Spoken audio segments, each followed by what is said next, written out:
Você já perdoou alguém que destruiu seus sonhos? Essa é uma história sobre erro médico, mas vai muito além disso. Vai te fazer pensar sobre empatia, racismo, dor e redenção. Porque por trás de um erro irreversível, havia muito mais do que parecia. Antes de tudo, comenta aqui de que cidade você está assistindo esse vídeo.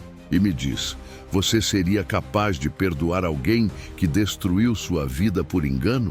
André sempre foi um homem ativo. Negro, 30 anos, morador da zona norte de Belo Horizonte, trabalhava como entregador de aplicativo durante o dia e como atendente em um bar à noite. Era um daqueles caras que não paravam, e talvez isso tenha sido sua ruína. Durante meses, ele sentia um incômodo na perna direita. No início, achou que fosse só uma dor muscular por esforço. Depois, uma fisgada constante. Quando a perna começou a inchar e escurecer, foi ao hospital público. Diagnóstico: infecção avançada. Os médicos tentaram tratamento com antibióticos, mas a infecção já havia comprometido boa parte da circulação. A perna teria que ser amputada. Era isso ou a morte. André chorou. Não era fácil ouvir aquilo, mas ele era pai de um menino de 5 anos. Viver era o que importava. E se tivesse que jogar bola com o filho usando muletas, ele aprenderia. Se precisasse usar prótese, estudaria cada passo. Ele até passou noites vendo vídeos no YouTube de atletas amputados. Ele dizia para si mesmo, se eu perder a perna, vou virar herói do meu filho mesmo assim. Chegou o dia da cirurgia. André foi internado, sedado, marcado para amputar a perna direita. Repetiram a informação no pré-operatório. Ele ainda perguntou à enfermeira, não vão errar a perna, pelo amor de Deus. É a direita, tá? Sim, senhor. Já está tudo anotado. Mas no centro cirúrgico, o responsável era o Dr. Otávio Brandão, um cirurgião vascular experiente de 48 anos. Naquele dia, ele parecia mais silencioso que o normal. A equipe achou que fosse cansaço ou rotina. Mas ali, naquele momento, algo catastrófico aconteceria. Acordar da anestesia foi estranho. André sentia dores, claro, era esperado, mas algo estava errado. O vazio não estava do lado que ele imaginava. Ele olhou e gritou, é a perna errada! Desespero, médicos correndo, enfermeiros confusos. André berrava, se contorcia. Ninguém conseguia explicar. Nenhuma justificativa fazia sentido.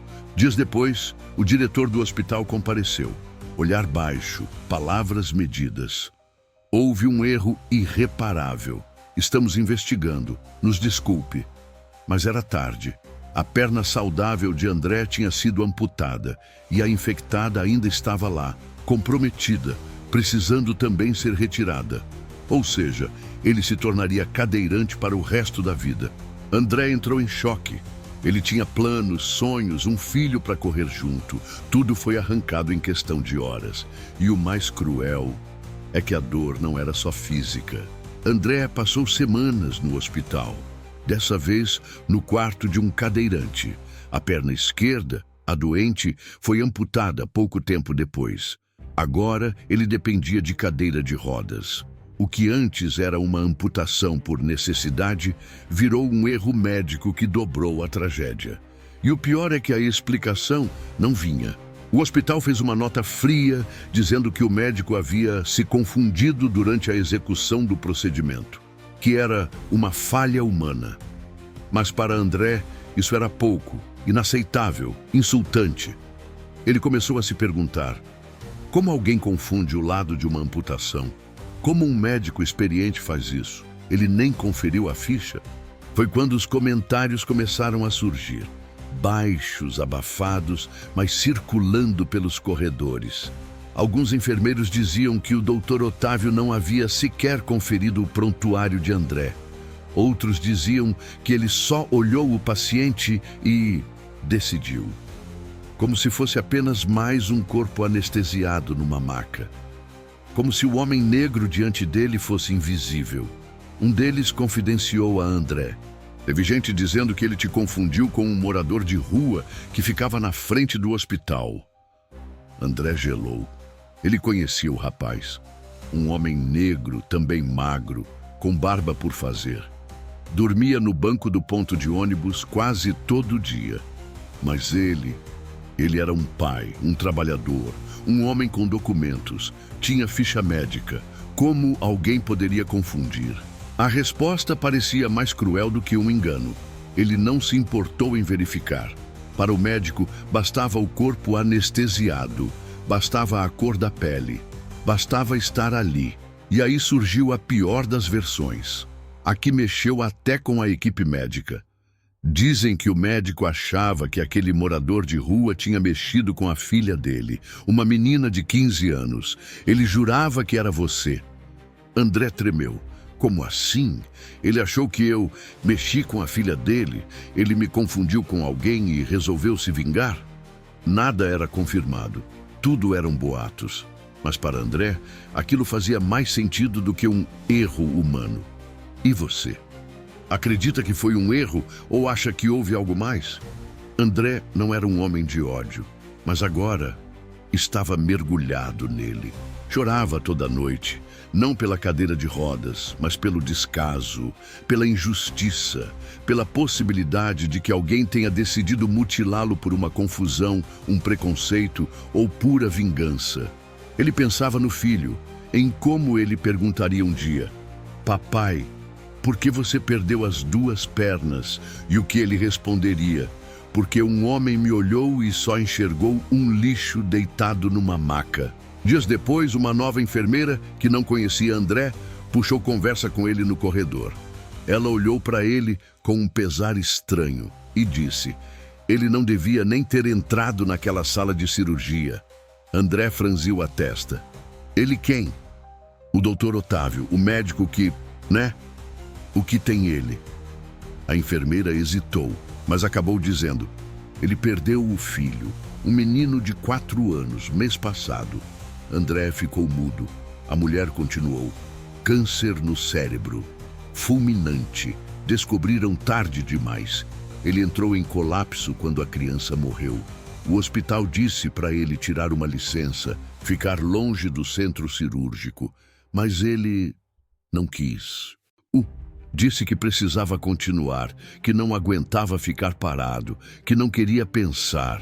André sentiu o mundo girar. Lembrava do próprio filho, de 6 anos, correndo pela sala e pedindo para jogar futebol. Pensou no desespero que sentiu ao saber que perderia a perna. E agora imaginava o que seria perder um filho. Mas ele logo se interrompeu. Fechou a cara. Perder o filho justifica amputar a perna errada de um paciente? A enfermeira balançou a cabeça. Não justifica, mas explica. Otávio não voltou mais ao hospital. Ele se afastou de tudo. Pacientes, colegas, esposa, até da filha de 15 anos. A mesma menina que ele achava ter sido assediada na frente do hospital. Mas agora, ele nem falava com ela, nem com ninguém. Passava os dias trancado no quarto, bebendo todos os vinhos super caros que ele havia jurado guardar para ocasiões especiais. Sua vida agora era isso. Nunca mais teria motivos para comemorar. Bebeu o uísque que ele nem gostava, cachaça, conhaque. Só faltou beber álcool de cozinha. Às vezes dormia no chão do banheiro, outras no banco de trás do carro, estacionado na garagem escura. A esposa, Clara, tentou de tudo. Conversa, choro, gritos, nada adiantava. Ele murmurava frases que ela não entendia. Eu tirei a perna de um homem que ainda tinha sonhos. Eu devia ter sido amputado da vida. Ela encontrou um dia uma carta inacabada escrita à mão. Você não vai me perdoar, e nem deveria, mas se algum dia conseguir me ver como um homem doente, talvez consiga não me odiar tanto quanto eu me odeio. Do outro lado da cidade, André não conseguia esquecer aquelas palavras da enfermeira. Ele perdeu o filho e não deveria ter operado. Uma semana depois que havia voltado para casa, André teve notícias do Dr. Otávio. Uma vizinha trabalhava no hospital e resolveu contar as últimas novidades. Dr. Otávio estava afogado no álcool. André simplesmente não conseguia sentir pena do médico. Toda a pena que sentia no mundo era de si mesmo. Ele só queria esquecer. Mas a imagem do médico afundando em álcool e culpa começou a invadir os pensamentos. Foi quando ele se lembrou do próprio pai. Um homem bom, mas destruído pela bebida, que após perder o emprego, mergulhou no álcool e acabou morrendo sozinho, engasgado no próprio vômito. André tinha 12 anos. Foi a última vez que viu o pai com vida. E agora, ele sabia que Otávio estava trilhando o mesmo caminho. Não era só o erro da cirurgia. Era o que vinha depois. Era o buraco que vinha depois. André pediu à esposa para procurar o endereço de Otávio. Ela se espantou. Por quê? Vai fazer escândalo? Denunciar ele na imprensa? Não. Eu só quero ver com os meus olhos quem ele é agora. E você que está assistindo, o que faria se estivesse no lugar do André? Teria empatia ou seguiria com raiva? Deixa aqui nos comentários de que cidade você está assistindo essa história. André não contou à sua esposa sobre o médico ter perdido a filha, supostamente ter confundido André com um morador de rua, ou o fato de o doutor estar bebendo sem parar. Ele sentia que, de alguma forma, estava sendo manipulado a perdoar, a deixar passar. Mas o que mais mexia com ele era a imagem que não saía da cabeça. Um homem de jaleco, com a alma em frangalhos, segurando um bisturi e operando um corpo que ele nem enxergava mais. Um pai em luto, um homem em ruínas, um médico quebrado. Mas o que aquilo mudava no que ele, André, havia perdido? Nada. E era isso que mais doía. André chegou ao endereço com o coração batendo como se fosse explodir. Um prédio chique, mas sem alma. O porteiro olhou espantado para André. Não havia nenhum cadeirante no prédio. E mesmo uma construção tão cara não havia sido bem planejada em termos de acessibilidade. André começava a sofrer com isso em sua nova jornada.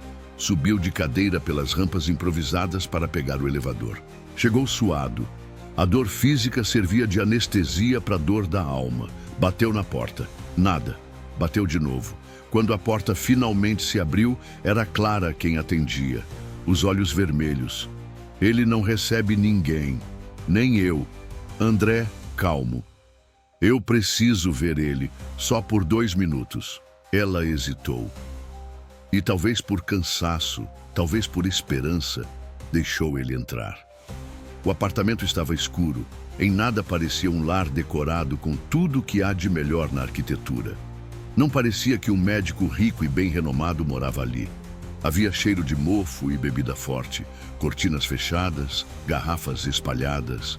Otávio estava no sofá, com o rosto coberto por uma toalha úmida. Demorou a entender quem era. Quando viu a cadeira de rodas, travou.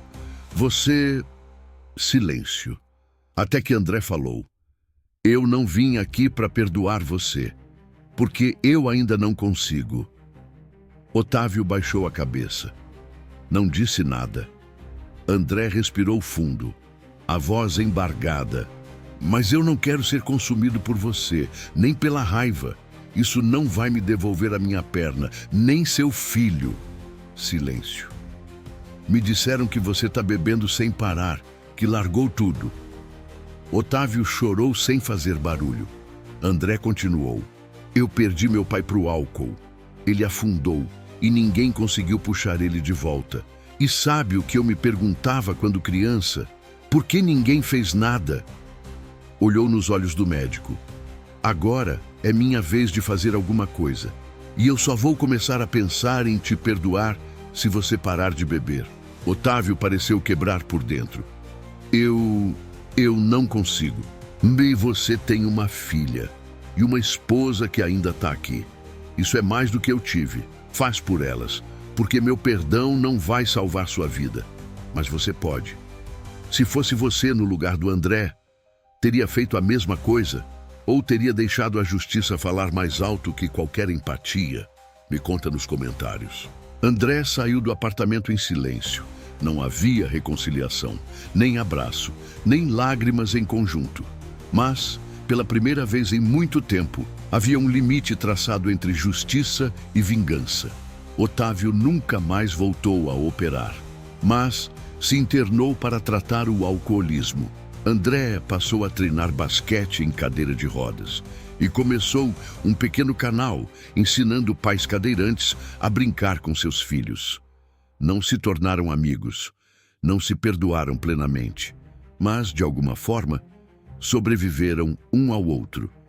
Se você gosta de histórias emocionantes como essa, inscreva-se aqui no canal. Temos vídeos novos todas as segundas, quartas e sextas.